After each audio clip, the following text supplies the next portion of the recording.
Forestry B, technically, or in the cook shed, excuse me. And we're in a session for procurement on how to find and work with farmers. And our two speakers today is Daniel Doyle from Mississippi Sustainable Agriculture Network and Keith Benson from the Alliance for Sustainable Agriculture Production.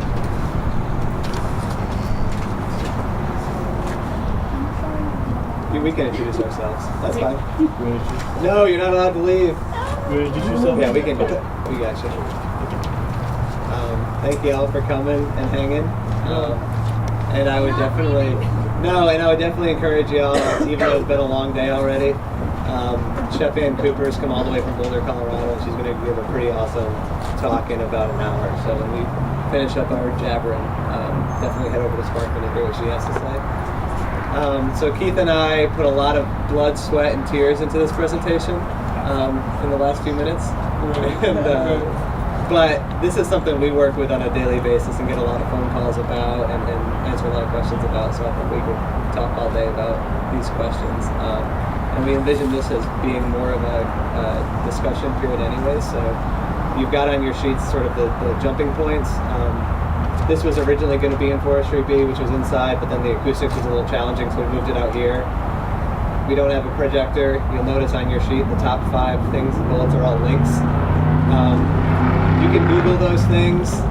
I would have had a couple of good jokes when you click those links and things other than what you expect to pop up, but maybe I'll try to describe those and see if it's still right. So my name's Daniel Doyle. I work with the Mississippi Sustainable Agricultural Network. For those of you that don't know or aren't familiar with MSAN, we work with all farmers. The low-hanging fruit, or sort of our niche, is the organic, small, local food farmers, usually vegetable growing 50, 25 acres or less, and then animals 150, 200 acres or less.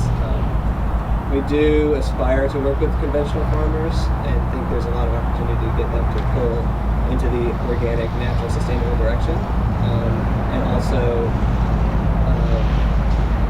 descale, I guess, or rather than scale up, scale down.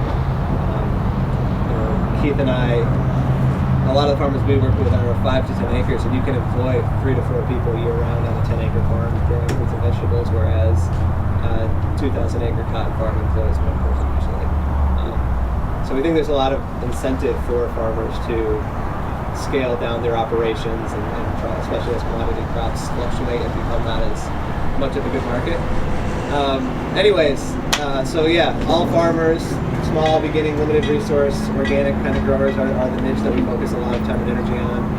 And we'll be doing a lot of stuff tomorrow in that vein. So hopefully you all will be sticking around and coming back tomorrow to see some of those sessions. We do several events each year and aspire to do some other things that are in the works, but this is kind of our big thing, the summit, and then we do some farm tours every year. We do a farmer drive-in, so some policy work that we talk with legislators about local food system development and how we can incentivize more sustainable production practices and conservation efforts in agriculture. That happens in February during the legislative session. And we do a farmer retreat and a couple other things. And Keith will tell you a little bit about ASAP and what they all do. Okay. Again, I'm Keith Benson. I'm with a group called the Alliance, ASAP, Alliance for Sustainable Agricultural Production. We got started in 2011. We started our major activities in 2012, and that really centers around one, we have a demonstration farm up in Holmes County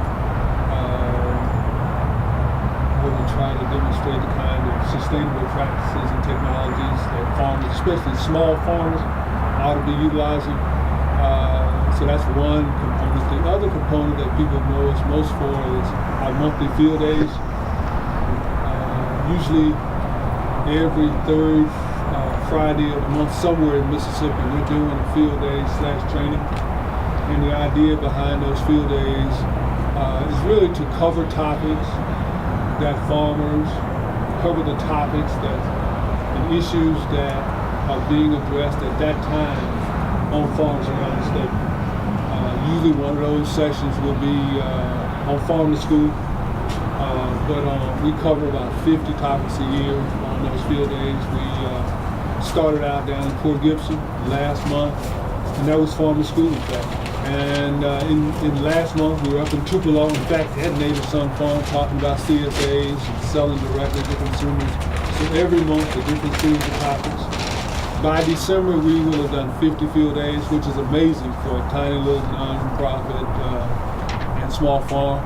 And the only way we're able to do that is through partnership. So we're going to continue those field days. In December, we're going to be in Winona. And in January, we're going to be down in Port Gibson. Not Port Gibson, Brookhaven, with a farmer down there that's doing everybody's doing some really interesting, not everybody, but there's a lot of interesting things going on around in Mississippi. And this particular farmer is focused on, he's growing turmeric and ginger in Mississippi. We were down in Mount Olive a couple of months ago with a fantastic hydroponic operation. So there's a lot for us to share and to work with our partners to share. And we, if you'd like to get information on those field days that will be rolling through the state, different parts of the state for next year, just give me a card, put your name and email address and give it to me, and I'll put you on the list, and you can get that information and come to the ones that you might be interested in. But our focus is really just trying to help folk grow more sustainably, help them secure markets, and provide training. And that's what we've been doing since 2012, and it looks like we'll continue to do that. We're going to be working to strengthen our demonstration farm in Holmes County and make sure we have the right equipment and labor, because we're trying to run it like a small farm. So the things that we do, we want to share that with our farmers and hopefully help folk grow their operations and reach larger and larger markets. And Keith's better about sending regular emails than I am, so if you do join his list, he'll send out a reminder every month about when those field days are coming up. We do post all his field days on our website on the calendar, but I can't promise we'll send out a monthly email. I aspire to. It doesn't often happen. Sorry. So as I mentioned, those are all links on the sheet. How to find farmers. I'm going to talk about each of those things.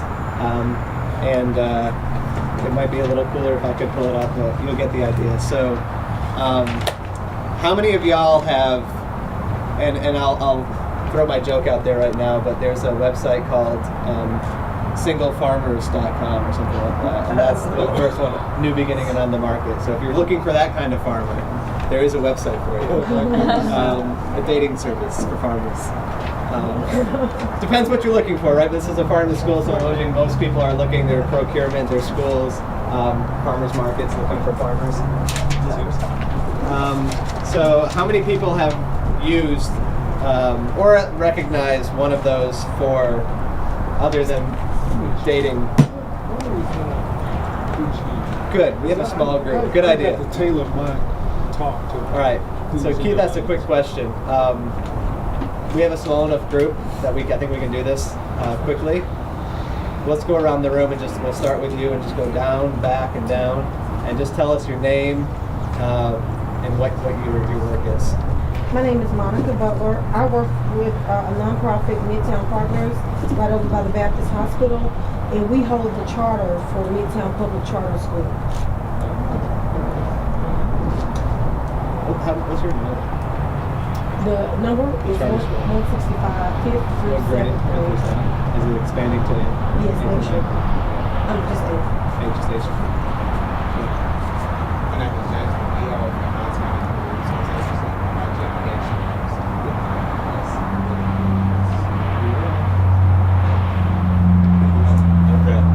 DJ Baker, food corps service member here in Jackson, at Brown Elementary, also in Midtown, and I am your facilitator. I'm Kate Parker. I'm the executive director at Market Umbrella. We operate the Crescent City Farmers Market 4 days a week in Doyle. So I'm here to learn about ways that we can find more vendors in Mississippi, because many parts of Mississippi are a lot closer to us than other parts of Louisiana. My name is Valerie Patterson. I'm the Assistant Food Service Director at South Panola School District in Batesville, Mississippi. And so we're just Our director, the director and I came. We're just trying to expand our farm to school program and school gardens. We did it once. The gardens literally did die, and so we're trying to just bring everything back to life again. Every year is a new opportunity. I'm Samantha Benjamin Kirk. I work for the USDA. I'm the regional farm school lead, and I chose this. What's the region? Is Georgia, Alabama? Oh yeah, it's Georgia, Alabama, North Carolina, South Carolina, Florida, Kentucky, Tennessee, Mississippi, and Alabama. Big region. So big region. Just trying to find some innovative ideas. So we're really now concentrating on child care centers, adult care centers in summer. He's going to talk a little bit about scalability and that opportunity. Yeah. Size. So just really trying to open those markets up for producers. My name is Lauren Jennings. I'm the market manager for the Ruston Farmers Market, and that's in North Louisiana. And I'm here to network and learn about all this stuff. And I definitely need help finding local farmers, sustainable farmers in our area. I want to take all of you back home with me because there's nothing like this in our area, and so I'm definitely here to network and just learn everything I can. And you're where again? North Louisiana, that's in Ruston. Oh, I was in Ruston recently. Oh, you were? It was a pleasant experience, I tell you. I just got back from Ruston. But I got a partner as a deal. So it wasn't all bad. it wasn't all bad. Uh-oh. She's gonna hate me. My name is Dan Smith, which is probably the easiest and least tangential part of my message. Part of it is farmers market for El Dorado. So I'm about 50. We're what? No, El Dorado, about 55 just miles north of us. north of Perth. No, we're glad. No, we want to And I just found out a couple of weeks ago that you even had a farmers market. Yeah. So I'm coming to see you actually. The more local food, You can move a better. chair closer now. Yeah. Part of what we're doing is we're building an entertainment district in El Dorado that has an amphitheater that will house the farmers market 2 days a week. We also have 12 acres of land across from the high school that we laid an agricultural program to be started by the high school. We want to lease that land for $1 a year to the high school. I also have another board member who's willing to excavate that land. And now what I have to do is get the school to be receptive to farm to school. If you didn't talk to him today, Jeff Gibson from Wingfield High School, who's coming back tomorrow. He's a football coach and a gym teacher. At Wingfield High School in Jackson is a pretty awesome person to talk to about how to do that. And he's using a lot of unconventional ways to get. It's not your typical farm to school program, but it's way bigger than most. But we want them to not only grow the product and cook the product, but start a cultural change in South Arkansas. So that we raise the bar of food and beverage. He's got his whole football team doing it. Hospitality, service, Calls him everything. too. Yeah. With you. So We're with yeah, you. I knew you would be. Yeah. We have some opportunities like that too. Like the city has green space that they want to utilize for the farmers, but Everyone. it's like Opportunity where are and the- potential. I don't know, yeah. Welcome to Anyway, Mississippi. we need help. Brian, you want to tell us? Hello, I'm Brad Williams. I'm at the University of Georgia. I'm a PhD student. I've been doing research in Mississippi for the past 6 or so months on the shift towards industrial agriculture in the Mississippi Delta, and the ways that technology Not current shift. Previous shift. The shift, Ongoing. the ongoing shift, Ongoing yeah, shift. well put, the ongoing shift towards industrial agriculture, and the way the technologies actually affect, people who live. Cool. So that helped? We got a little assessment of the That was room. good. That was very We don't have 40 high school students. All right, so how to find farmers, and then Keith's going to talk how to work with farmers, and we're going to tag team both a little bit. So if you have anything to say, pipe in for me, and vice versa, and I throw that out to the room as well. This is more of a circle conversation than a one-way conversation. So back to the question I was asking. 4 things there I've got: USDA local food directory, Mississippi market maker, local harvest, and pick your own. How many people have used any of those? How many people have heard of any of those? How many people have used any of them? Catherine, what have you used and why? I've looked at them to try to figure out, are there new folks that I don't have or don't know about? And what I've come to see is that a lot of farmers that we've come into contact with don't get on there. Yeah. So that's one challenge. Have you had any other challenges on some of those sites? Oh, that was the main one. For me, the information was outdated. the farmers That's the were, other one. it was an inactive farm. So the two big ones with these things is there's a lot of active farmers that are totally off the virtual radar, that are maybe have been producing for 40, 50 years, maybe are new in beginning, but for some reason just don't like technology or don't want to or don't care about it. But just because they're not listed on a website doesn't mean they don't exist, right? So that's one challenge. The other challenge is the people that are listed on the website sometimes don't exist. Sort of the opposite problem, but they maybe farmed for a season or thought about starting a farm, got all excited, put a bunch of hours into building a website and a listing on all these different places, but then never actually put seeds in the ground or produced a crop. Some of the farmers are just technology resistant, period. Or they have a website, they just haven't, and that's sort of the first crowd a lot, the ones that exist but just don't have a presence. So I think these are good starting points. But the challenge is this is not the be-all and end-all, and I'm going to talk a little bit about each one and what they are and how to use them. Before you get into that, Sure, question, absolutely. because your experience will probably answer it. Do you run into I've seen it, heard it before, don't believe it, guys with suits tell me this, kind of mentality from farmers who just want to see some proof in the pudding before they partner or... What are you asking? What's the question? How do you handle that with farmers? Before they create a listing? Or to create a relationship? To create the relationship. That's the next time. That's his... We'll talk about it together, but there's challenges and opportunities in this, right? So this is how to find farmers and then how to work with them. Okay. I tell you my quick response. People don't care what you know until they know that you care. Write that down. Keep that in mind. That's a good way to try to approach farmers. I've got a lot of things to say on it, but they're almost all bullet points in the below section, so we'll talk about that in a minute. And DJ, if you could give me a time check at like 3:30. We're 3 to 4, right? Is that what the session is? Yeah. So make sure I don't take away too much of that time, because I think that's more important. I do. So do you. Look who's talking. So anyways, these 4 listings, the challenges are they're not always up to date, they're not always accurate as far as who's out there. They are helpful, and I think they're a good starting point, but they're not the be-all and end-all, so don't approach them that way. The number one question I get as an organization from day one and still today is, do you have a list of all the sustainable farms in Mississippi? And I understand that question, and I hate that question, because that puts us in a position of having to define what a farm is, having to update and maintain it on a regular basis to make it worth people using and not getting frustrated with us for not doing that, and we don't have the capacity to do that. And if we say like sustainable farms, how do you define what a sustainable farm is? And every farm in Mississippi would claim it's a sustainable farm, from the 10,000 acre cotton farm to the super biodynamic 1 acre certified organic whatever farm for vegetable farm.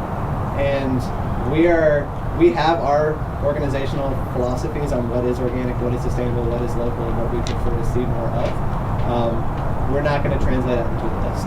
So it's a big challenge, this conversation of like how to find people, right? So I'm going to start with these 4 things, but that doesn't mean these are what I would necessarily suggest first off. And that comes down to the what else. That's, I think, the most important part. So these 4 things, and maybe Samantha, I don't know if you've used or have much experience with the USDA Local Food Directory. That's mostly for food hubs, for farmers markets, for food businesses, aggregation services, not necessarily for farmers, although they do have a little bit of there are some farmers, especially larger farmers, larger fruit vegetable farmers or farmer co-ops that fit into both of those camps, but they are sort of a food hub. They are an aggregator as well as a producer. But that's what that's for. And that's also a good place to start looking for farmers. Sometimes it takes more than one phone call. We all want things to be easy, and local food and sustainable agriculture, there's nothing easy about either of those things. And if you want to do those things, if you want to get local food, especially sustainably grown local food, in your cafeterias, it's going to be work. It's not going to be simple stuff. If you want easy, call Cisco. They'll make it easy. But there's consequences to that. And easy doesn't mean better. So it is going to be challenging. It is going to take multiple phone calls. That USDA directory might not put a farmer on the other end, but it will put people that can put farmers on the other end. Food hubs often have connections with farmers. Farmers markets definitely have connections with farmers. So those are conversations that can lead you down that path. Mississippi Market Maker. Great idea. They're doing, I don't know if anyone been to local food meetups they've been having with the Mississippi Food and Security Institute, the Mississippi State around Mississippi this past summer. They're trying to revitalize Market Maker, and this is a regional Kentucky, Arkansas, all over the region initiative, USDA led, that's trying to breathe life back into Market Maker. It was something that they threw a bunch of money at, created this great resource, had no marketing or PR budget whatsoever, so it's like there, but no one knows about it or uses it, and it's incredibly outdated because there's no upkeep. So when I did a talk on it for the local food meetup, I actively pulled up a bunch of farms and totally without planning it, just like, let's look at this one. Last updated 2011, last updated 2009, last updated 2010. So is that going to be helpful? How many of those dead phone lines and unanswered emails am I going to send out before I just give up on this website as a resource? Probably not many. But they're looking at ways to get that going again. I'm telling them I think that's a worthwhile thing to do. I think USDA has money. It's not always spent in the way I think it should be. But I think this would be a good way to spend it. And I think this could be a very helpful service if there was a way to update it regularly. One thing we talked about was having it so that it drops farmers after a year if they don't update it. You're required to update it every year. If you don't update it, you drop your listing. People that are going to use it are going to get a lot out of it. If they don't, they won't. Local harvest is a very similar thing to Mississippi Market Maker. It's national. It's not just for Mississippi, although a lot of Mississippi farms have listings on there, probably just as many as on Mississippi Market Maker. And for a reason I'm not quite sure of, more active farms than on Mississippi Market Maker. Local Harvest has a decent staff capacity and budget. They do a little bit more monitoring and updating of their website. So it's harder to let your page slide for more than 2 years without updating or confirming that you still exist. A lot of the folks that are listing on Local Harvest are small, sustainable, organic, natural type farms. Not all of them, but a lot of them fit into that niche. Whereas Mississippi Market Maker, you have a lot of your conventional fruit and vegetable growers that might be 500 acres of fruits and vegetables or 1,000 acres of fruit and vegetables. That's arguably sustainable, certainly can be local, very helpful for schools, and we'll get into that in the scalability part of the talk in a minute, but if you're serving that many students, you shouldn't be looking for a 10-acre vegetable farm, unless you just want a cute picture with kids and carrots out of the farm one day for PR purposes. And that's great, but if you want to put food on the cafeteria in any meaningful, serious way, you need large farms. Or you're going to have to shrink your school back down to a smaller size, which I think we should do. That's a whole other conference. So Local Harvest, good site. Pick your own. Not so much for schools, although school field trips, great options. Get the kids out there, working, interacting with where their food comes from. What else? What are other ways to find farmers? Either listings or ways. What are y'all? Come on, Catherine. We drive around. Drive around? When we're out somewhere, that's kind of like... If you see a field, you pull over? Sometimes. Often like there's a vendor that we have, and then we say, who else is growing in your area? What do they have? And so word of mouth is a good one. Yeah. If you have one good grower, chances are that good grower knows a lot of other good growers. Right. And they will be more likely to tell you good stuff if you know they're growing than someone who is thinking about starting a farm and is talking about farming, but they might know a lot of people. It doesn't mean they're the right people. But if you have a farmer that's been regular producing on an often basis a decent amount, guarantee they know everybody else in the area that's serious about producing that, or the people you want to, I don't want to say waste time on, but spend time on. Spend your limited time and energy eventually. So word of mouth, driving around, what else? What are other ways we can find farmers? What's that? Just going to the farmers market. Right, I thought she was going to say that one. they're already there for us. What's that? I thought you had said that earlier. You did. I sort of did, but beyond the listings, right, going to farmers markets. I met the guys from Ruston, the fruit orchard guys on the side of the road in Colorado. I've gone to Ruston, we drive around to see them, but they would inside the road. Yeah, and depending on where you are, we have to broaden our idea of what's local. Ideally, if I lived in, which I did for years in Indianola, Mississippi, I would be able to buy I was a teacher in Indianola Gentry High School, all this food for our school service cafeteria from farms in Indianola. There aren't any farms in Indianola doing this stuff. There just aren't. There's a lot of farms in Indianola, but they're not growing food. And so we have to look beyond 20 miles, 50 miles, 100 miles, depends on where you are. Some places you can throw a stone and hit 5 small organic fruit and vegetable farms. Maybe not in Mississippi, but in some places. So it depends on where you are, depends on your net or your region, but the idea of how far you have to look, you might have to drive, you might have to go to a farmer's market, and even if you're in Jackson area, go to Hattiesburg's farmer's market. I mean, also go to Jackson, obviously, but drive to Meridian, drive to Madison, drive to Brookhaven, drive to all these places, Natchez have farmers markets, and go talk to those farmers, and you'll be able to see in a minute who the serious growers are, who has food on the table, who has 2 carrots versus 50 carrots. You don't want to be talking to the 2 carrot farmer. You're just wasting your time with each other, and neither of you have time to waste. So you're looking for the 50 carrot farm, and they're already selling it, but you're looking for an opportunity to develop and market with them beyond those 50 carrots. Maybe for the next season, building those relationships again, getting into Keith's talk. But farmers markets are a great place to live for farmers. In fact, I think it's the best place to live for farmers. Anything else? Local state agency. Which one? Local state agency. Any local state agency? I feel like sometimes they're sending it in county, so the local agency could be your extension service. Extension, yeah, exactly. So extension or on the state level, MDAC. Extension in Mississippi, we'll speak from what we know here, is getting better. I can speak in our experience. We're in Lafayette County, but it's probably true for most places in the state, in Holmes County. If you walked into their extension office and asked their extension agent to name 5 farms within 50 miles, 5 farms growing fruits and vegetables within 50 miles, I guarantee they couldn't do it. If you ask Keith, he could probably tell you 10 right off the top of his head. Same thing with me. So it's like we have a little bit of this barrier between what they think they know and what they actually know, but they're getting better. But extension could and should be a resource, and it's often different in different places. Some extension agents are a hell of a lot better than others. But that is a good place, DJ. I'm glad you brought that up. And we need to be pushing extension to identify them. So sometimes just asking that question makes them more likely to find out and then be a good resource for the next person asking that question. You mentioned state agencies. There's NRCS.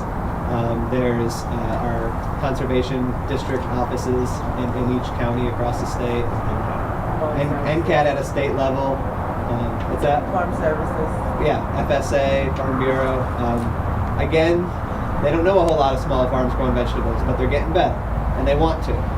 So the more questions they get asked, it's just like a politician, right? The more phone calls they get, the more likely they are to make that vote. So you got to go and push those people in that direction. But low-hanging fruit is definitely the farmers markets, and that's where we see the most growth in this sector right now for sure.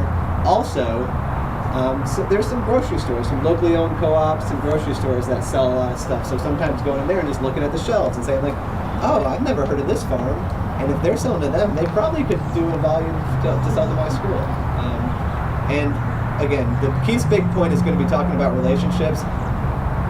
My biggest emphasis, I guess, in finding farmers is, in Mississippi anyways, right now, you're going to be really hard stretched to find a farmer that can sell you what you need for your school service on any consistent basis with volume.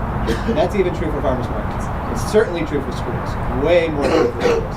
What you need to do is build those relationships, and I'm not going to try to steal too much of that, to get them to the point where they can grow to you. And if you start small and build towards it and show them that they can trust you, you're going to back up your end of the bargain, and then you can trust them. They're going to back up their end of the bargain. They're going to grow the food. You're going to buy the food. That can grow into a beautiful relationship, and we've seen that happen with several farms. Theoretically, some farms could just opt out of the direct marketing altogether and just sell straight to schools. We have one, a hydroponic tomato farm in Sea Hale at St. Bethany's in Tupelo. That's their only market right now. They're cool with that. As long as they can sell that way, they don't. It's easier, right? But there's challenges to get to that point. So my last point is, it's not just about, and this I think segues great into Keith's talk, it's not just about finding farmers, it's also creating farmers. And if you want them, you got to be willing to do some more legwork than just saying, come to me, right? Especially if you're not waving big dollars, because if you work for a school district, you are absolutely not. They're probably going to take a cut or a loss to sell to you. They love what they're doing, they want to help you serve fresh, healthy food, but it's very difficult to get those price points to match up with what you have and what they need. And that's across the board, not just with schools, but a high-end restaurant can do it a lot better than you can for a number of reasons. So you need to be an advocate for growing farmers, not just finding farmers. You need to be able to take a farmer with where they're at, and if you use your best judgment, think that there's potential in them, build that relationship over time that Keith's going to talk about so that they can get to the point where this is a reliable relationship. Don't expect it to happen overnight. Don't call someone up on the phone and say, I need 400 barrels of cases of whatever, and expect them to drop it off the next day. Again, that's a Cisco phone call. They'll do it in a heartbeat. They'll probably get it to you in less than 24 hours. That's not what we're doing. So spend that time, make that effort, and it will reward you in the long run. How are you doing for time, DJ? You're on time. 3:30? I think Daniel really said it. We have to grow the number of farmers, because after it's all said and done with all these programs out there, if you don't have the produce, whether it's farmers market or school trying to buy local, if the farmers aren't there, we might as well just go home and stop all this talk. And it's been a real frustration for us trying to work with farmers, trying to work with small farmers, because the information hadn't been there. And I think for me, one of the most recent things that happened, in fact, just a few minutes ago, I've been asking for this for 4 years. I said, tell me the schools, say in Mississippi, that's interested in buying local, or is currently buying local. I've been asking that question for 4 years. And it changes every year. And Mississippi Farm School Network just did a survey, and the lady just said she just emailed me that list. And I said to her, what I'm going to do is take that list, and with others, we're going to match up farmers to those folk who are interested in buying local. But we have to start by supporting small farmers and helping them to grow. As you grow your program, they're going to grow, and it's going to be a win-win. And at the end of my talk, I'm going to talk about how we define sustainable. And if you embrace that and embrace farmers who are committed to sustainable production, then I think we're on the right path. If you don't commit to that, then we've lost, because sustainability is two important things, and I'll get to that at the end. But let me just kind of tell you a little about how we got started with Farm to School. We started production at our demonstration farm in Holmes County in 2012. And to show you, this says probably less about us and more about Mississippi. We had, on that demonstration farm, the first 3 acres, which is probably pretty much the same 3 acres we're working now. That's a lot of it. That's 3 acres. When you do it right, that's a lot. Check this out. We were the largest supplier of produce to Rainbow Whole Foods in Jackson for the whole state in our first year of operation. You all know Rainbow? On 3 acres. On 3 acres, and probably not even continuous on that 3 acres, maybe that says a heck of a lot about Mississippi. Not so much about us. It's nice that they recognize that, but here's the point. We have been trying to help farmers connect to schools. I thought it would take us 2 or 3 years to sell to a school. With the bureaucracies, with liability insurance, I figured it would take us 2 or 3 years to get up in terms of production to be able to satisfy a market like that. But what happened was we had a great year with produce, especially watermelon. And I was talking to, you probably know Judy Ballou, Delta Fresh. And she realized we had these melons. She said, oh, let me make some calls. She made a connection to 2 schools in the Delta, Bolivar, Oklahoma County. And the process went so smoothly, probably in a week. As a small farm, we were delivering watermelons I don't know if you all too young, you wouldn't know what a cushaw is, but we were delivering watermelons and cushaw to schools in those 2 counties. As a small farm operation, we were delivering to 2 schools. We delivered to 2 schools in, well, at that time it was Mount Bayou Public Schools.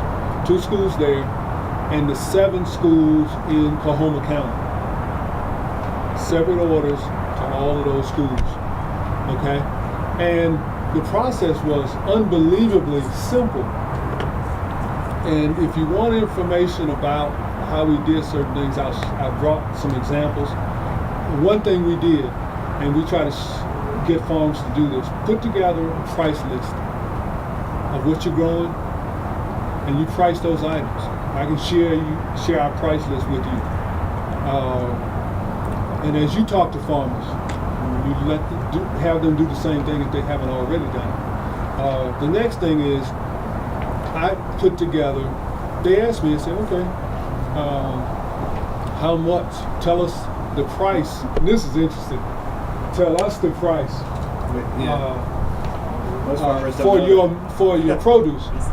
And lo and behold, we got higher than organic. We grow organically. We follow national organic standards. We set our price list at the organic price.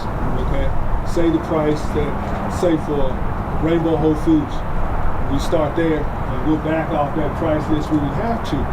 But we got above organic price when we sold to those schools in the Delta. Okay, and the bidding process.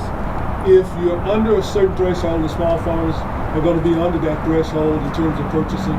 It's a simplified purchasing process. I simply, a one-page sheet, I put it top half of that sheet, the number of melons they said they wanted, the price, and I sent it to them. They signed off on it. I used that same sheet at the bottom. It says delivery. They sign off at the top. When I delivered the produce, the principal at each of those schools signed off on what they received. They kept a copy, they processed it, and the following month, when they which, you know, it usually take probably what, 30, 45 days for schools to process a check. So they kept a copy, they processed that, and that was it. It's not, I mean, nothing at all.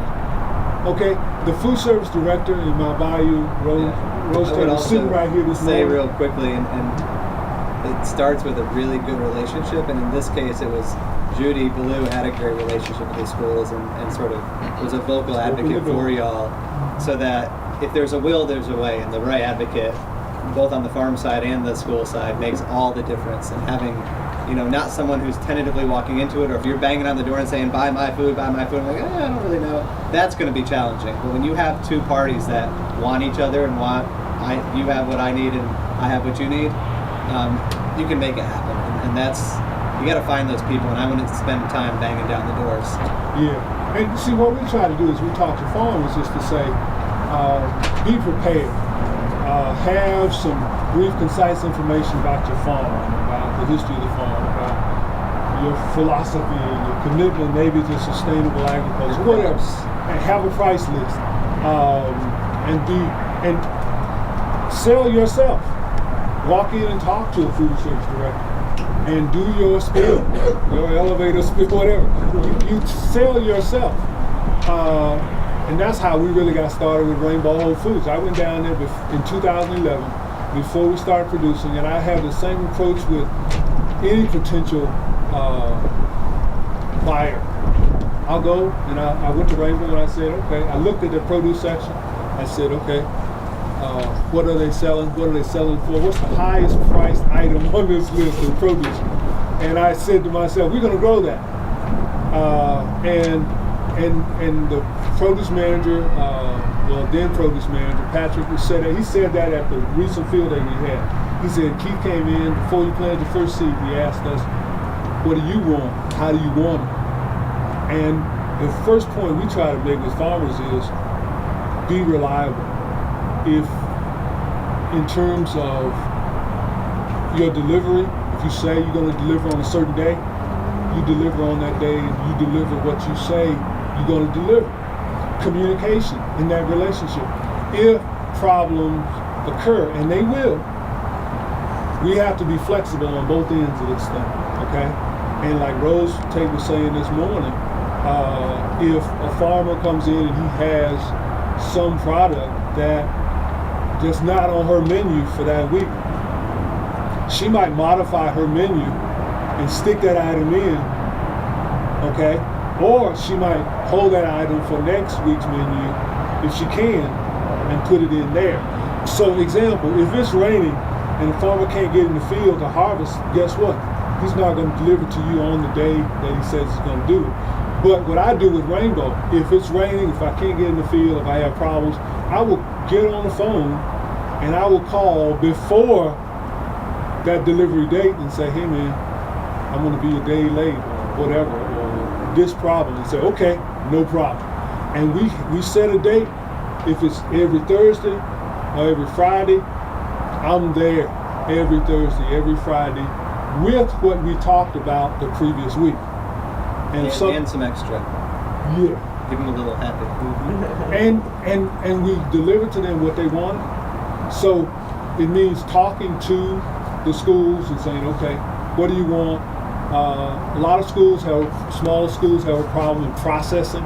So example with greens, we don't sell our greens to schools because I know what they're gonna say. They need to be washed, bagged, and chopped.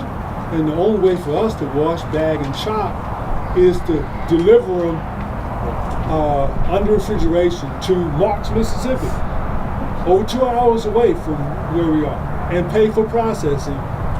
And then, we'd be delivering it to a local school. But small farms and small schools. There goes your margin. There you go. We approach farm to school not because we're going to make a lot of money with these schools, because it was 2 hours one way to deliver to all those schools I described. But it's a way to get the foot in the door to that system and to understand what's involved. Okay? So it went great for us. And Rose is still saying right now, man, when you going to have some more melons, cushaws that you don't know what it is, when can you bring some? 2 hours away. She still wants it because she can't find local farmers in her area enough to satisfy her commitment to buy local. So we say, be prepared. Deal with on-farm production. Do it right. Follow good safety standards. Post-harvest handling. And we hold the farmer's hand. Can you talk about that a little bit more, actually, the food safety aspect of it? Yeah, I'm going to get to that toward the end because there are 4 options in terms of food safety. In Mississippi. That I want y'all to know about, and you can approach one or a combination of these things. But being prepared, being reliable and timely in terms of deliveries, having that price list. There's a purchasing guide, a Mississippi purchasing guide. I have a copy of it. It's a great little one-pager. It'll tell you, here are the kind of produce that's available at different times of the year. So that means for you to buy it, for farmers to produce it, they know what should be coming off in spring, in summer, in fall, and winter, okay?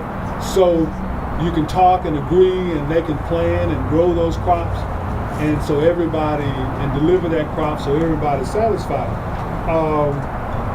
So you can say to a farmer what to grow, and be flexible, like I was saying, on those deliveries, because things are going to happen.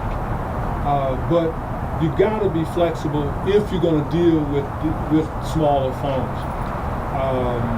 And there are a lot of good reasons to work with them. Farmers can help educate the kids on where their food comes. Most kids don't seem to know where their food comes from. It doesn't come from Kroger or Sunflower, where does it? I mean, it's amazing. And when we had our melons up in Mount Bayou, the day we delivered the first melon, they were serving melons in their cafeteria. Guess what they do? they take our melons and they cut our melons and they take them out on trays with the melons from this Wherever, Florida. big distributed firm. And guess what? The kids chose our sustainably grown melons. They said, we want that melon, okay? Because no pesticides and no chemicals, commercial, what do you call it, synthetic pesticides and fresh. at all. And fresh and delivered that same day or the next day. You can't beat it. Because part of the big problem with us is all of our health issues, and it's directly related to what we put in our bodies. You know, you got kids, and I don't know, I guess I can say this. You got little girls going into puberty at 5. My God, what is that? We are eating all the wrong foods. We are hurting. That's when I get to the end and talk about sustainable. We're hurting these children by simply buying the easiest thing we can buy and the cheapest thing that we can buy. And that's what poor folk are going to do. What poor folk do, they're going to try to see how far they can stretch that dollar. And we got to help folk do a better job when it comes to that. Buying local strengthens the local economy. If you buy from a local farm, you're strengthening the local economy. And that still comes back to sustainability, the most important part of sustainability. And I'll talk about that in a minute. But food safety. Keith, I think we've got maybe like 5 more minutes, and then we can have a couple of questions. Okay, real quick. So maybe hit food safety. On food safety. And then hit your sustainability. Good. Okay. Food safety, there are basically 3 or 4 options for Mississippi. One, there's something called the Iowa checklist.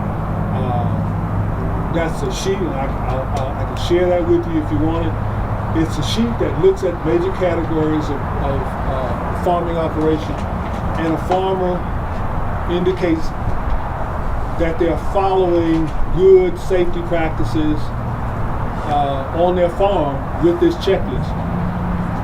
The schools we sold to in the Delta accepted that checklist, but when you work with larger systems, they're going to require you to do the second option, which is USDA GIP and GAP. Okay, that is a third-party government certification. They certify, an inspector comes out and certifies that a farm is following good agriculture practices, good handling practices, and they get that certification every year. They pay for that. But small farms, it's usually very expensive, can be very expensive for a small farm. Okay, so that's why a lot of small farms in Mississippi they may go to a training session, they may get all pumped up, but they're not going to spend the $800 or $900 plus maybe a lot more to get certified, because they don't see the return. If you're non-compliant, all the things you need to pay to do to become compliant. It might become I don't want to know, right? $1,000 or $2,000 to do that stuff. Okay, so the Iowa checklist is a good thing for you to accept from a small farming operation. And it's important to note with these is that in Mississippi there's no legal requirement for a school to require any certification from a farmer. That being said, it's probably not a bad idea. But some just say like, shake my hand, I trust you, I'm gonna come to your farm, look at it, and that's all I need. And that's the third thing. A lot more than that. Visit the farm. Rose Tate from Bolivar County, she's visited our farms a number of times. And she mentioned it this morning that she visit local farms to see what they're doing firsthand. So I'd say Iowa checklist and visit the farm. But here's something else that I want to mention that we're working on now. The Alliance, along with Mississippi State and probably others, we are trying to develop, and hopefully we'll roll out next year, a produce safety program to help small farms. We're modeling an effort out of Vermont that they said we could copy their work. And it's really a training ground for USDA GIP and GAP. Because in fact, when they started this program, they called it GAP Light. They modeled it after GIP and GAP USDA certification, but they made it simpler and practical and affordable for a small farming operation. So we're going to work with Mississippi State to develop that and roll out that program for small farms. And that way, and even in Vermont, what happened was small farms started with this program, and a lot of them graduated to Gift and Gap when they could build their operation and satisfy larger and larger markets that required Gift and Gap. Okay? So if you want information on that, I can share it with you. I'll give you my email address at the end. That's going to be the thing that's going to help small farms move to the next level. Okay? But let me close by saying this. And I use these examples for farmers, but it applies to all of you. It applies, I don't care if you're a government or a company or whatever nature of business you're in. Sustainability and these three, I call it 3 legs of a stool. If you don't have all 3 legs of the stool won't stand, right? Right? Right. All right, here's how we define sustainability, and I'd like you to define sustainability the same way with the people you talk to. If you're doing 1 or 2, you're still not sustainable. All right, first, you need to be environmentally sound. Environmentally sound. You can't be damaging or permanently destroying the environment, and the environment means the water, the soil, the air, people that eat your food, okay? Environmentally sound, that has to be 1. And usually when people say, hey, I'm certified organic,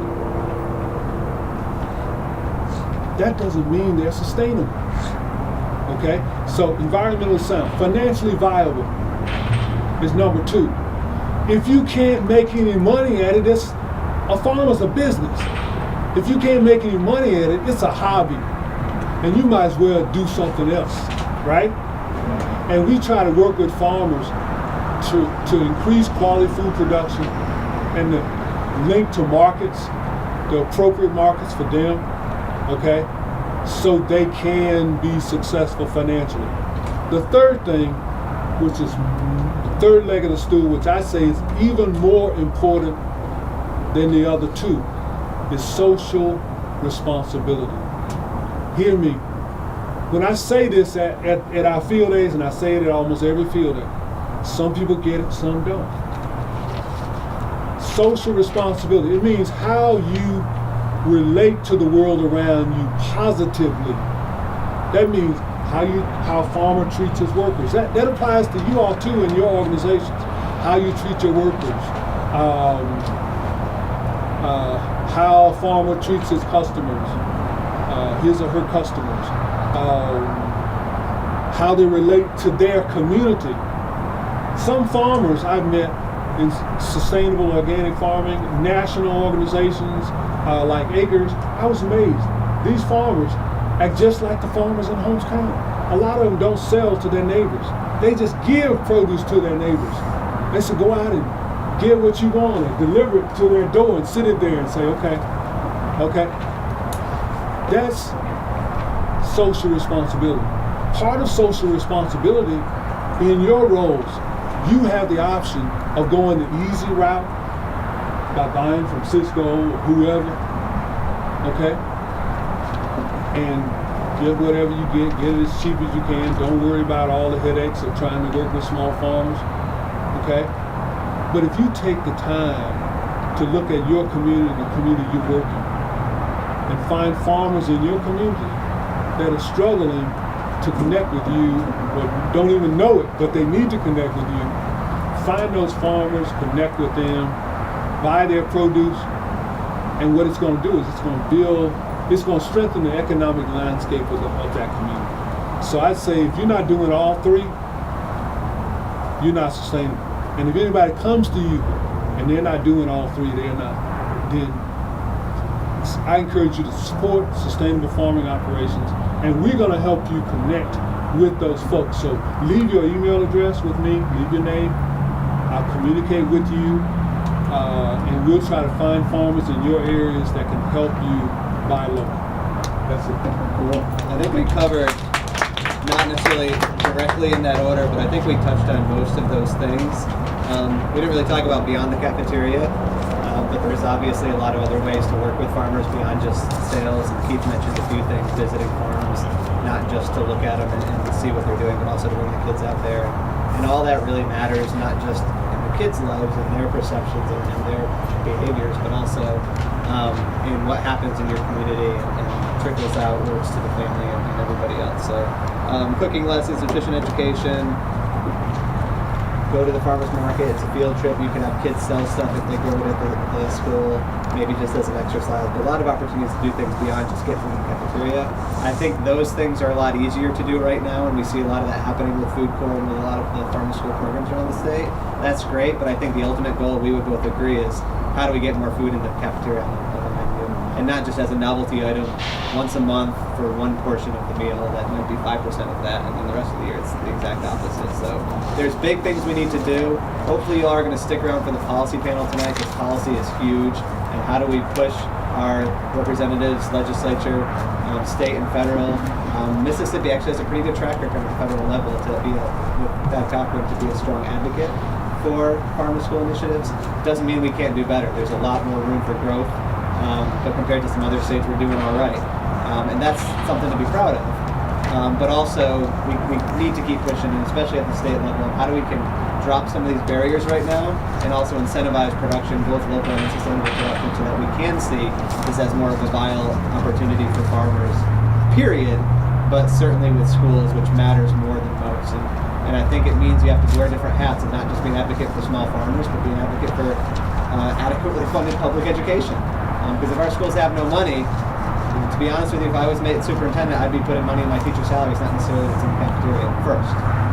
Obviously, hopefully both, but that's a problem, and we can't talk about one thing without the other. And if you get a chance, some of you might know Calvin Head in Milestone, and he does a lot of work with his local school district stuff, and he runs a farmers cooperative. But it's both. You gotta wear all those hats, and you gotta be an advocate for multiple things in your community that touch on your work and influence your work. I do want to mention quickly. Sure, and then if anyone has questions after DJ, we'll take a couple. Rose Tate, I worked with her. I was with Mega last year, and working with Shelby Middle School and Broad High School in Shelby. Part of that North Baltimore School District, where Rose Tate is the food service director. The stuff that we grew at the school, I asked her, I said, would you like to use this in the cafeteria? She said yes. Rose is an anomaly, but she's also proof that if there's a will, there's a way. And if you're willing to do it, so people often tell us, especially the ones you have to bang on their door, they're like, well, we can't do that. That's not allowed. And we're like, well, actually, talk to Rose. It is. But yeah, she's here today, so if you have a chance before you leave, talk to her. Also, get her contact information, because then if you go to your food service director, you're going to direct them to another one. And call Dorothy and Sunny too at the Farmers School Network, and they can answer a lot of questions that people have. I wanted to, the how to find farmers question, I sort of touched on this, but I'm not going to create a list. I'm just not. But if you call me and say, or Keith, can you tell me, I need a fruit and vegetable grower within 50 miles of DeSoto County. I could rattle off a whole list, give you their phone numbers and their email list, just like that, off the top of my head. And probably Keith could too, and a lot of other folks. Steve, it's just ask you guys. It's a good starting point. It's a good starting point. But it's still, I struggle with putting that onto paper. And I'm going to rattle it off, but I'm also going to ask you more questions. Right? Like, what do you want them for? Is this just a PR opportunity, or do you actually want to produce food? Those are two different lists. Those are two different types of companies. And eventually, hopefully, Extension and some of those resources can also answer that call effectively. Do we have any questions before we wrap up? Have you all worked with MDE on the contract between farmers and school districts, because that's going to be required?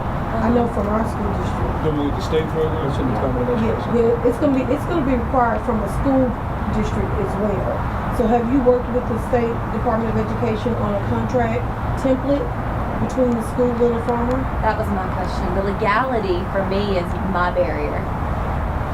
What do you what contract do we need to have in place to say? There's differences also between school policy and what's legal or illegal. Right. And oftentimes your barriers are way more likely to be school policies, which can be changed with the will than they are with actual legislative law. I guess my question. There is some material I know that was shared probably in the same building by Mississippi Department of Education. That was a simplified purchasing procedure. Okay. And what I'm using is very similar to what they described, the process they described, but they give examples of that. I still have an old copy of that, So if you send me an email, I'll forward it to you, Yeah. and then you can talk directly with whoever you need to talk to make sure that's okay. But it's very similar to what I described. Okay. Do you have Yeah, and so I wanted to mention that schools are able to procure from farmers. So you don't have to go through the DOD fresh. So it's just about how you put out your solicitation, the kind of language that you use to target local growers. Put out a RFI, request for information. See what's out there, and you can work directly with farmers. You don't have to just go through the state's things. I guess what protects us if a child gets sick off your food? You know, that's what I'm So worried that's about. where, when we were talking I'm not earlier getting about the sued for requirement trying for to do gift something gap, good. we talked about food safety certification requirements, and there aren't any, right? Right. There aren't. No. But I didn't say that doesn't mean you shouldn't do it. Right. So that Keith says there's other options. Ultimately, in a court of law, none of that matters. So you could have every one of those things, but if someone does something they shouldn't on your end or the farmer's end, there's going to be issues. Be insured. You can require the farmers be insured, and I think that would be a very wise one. Right. But see, there was. I wouldn't necessarily agree with that. Let me tell you why. Okay. My impression is that you are probably already you're probably already serving food to kids, aren't you? Probably.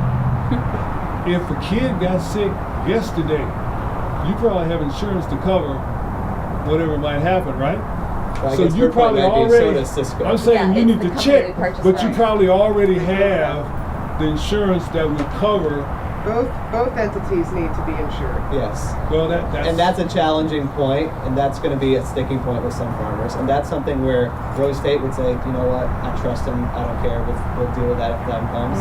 And that's where the relationships come in. And there's some, I wouldn't say just because if someone shows up at your door and says, I've got local food or organic food, you should buy from them.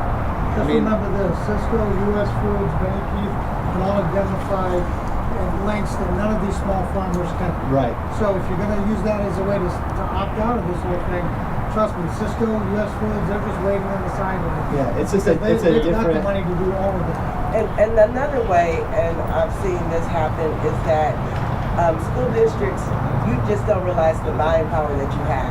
So that if you get together, you go to the Cisco and you say, look, I want to purchase this. I want to use this farmer stuff. I want him.